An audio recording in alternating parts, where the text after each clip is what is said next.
Rais wa Jamhuri ya Finland Mheshimiwa Alexander Stubb anatarajia kufanya ziara ya kitaifa nchini Tanzania kuanzia tarehe 14 hadi tarehe 16 Mei 2025 kwa mwaliko wa Rais wa Jamhuri ya Muungano wa Tanzania Daktari Samia Suluhu Hassan.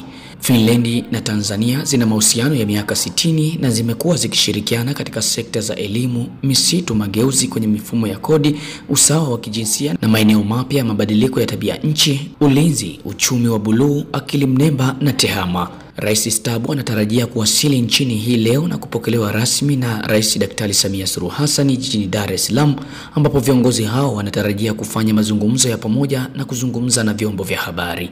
Katika ziara hii, rais huyo atakuwa na matukio mbalimbali ikiwemo kushiriki katika semina kuhusu urithi wa hayati Martti Ahtisaari, rais mstaafu wa Jamhuri ya Finland na mwanadiplomasia mbobezi aliyeshika nafasi mbalimbali ikiwemo mjumbe maalumu wa katibu mkuu wa Umoja wa Mataifa nchini Namibia na Kosovo, na pia aliwahi kuwa balozi wa Finland nchini Tanzania. Mbali na viongozi wa kiserikali, Rais Stubb pia ameambatana na wafanyabiashara kutoka nchini Finland, ambapo atahutubia katika jukwaa la wafanyabiashara wa Tanzania na Finland linalotarajiwa kufanyika tarehe 16 Mei 2025 ili kujadili fursa za kiuchumi na biashara baina ya nchi hizi mbili.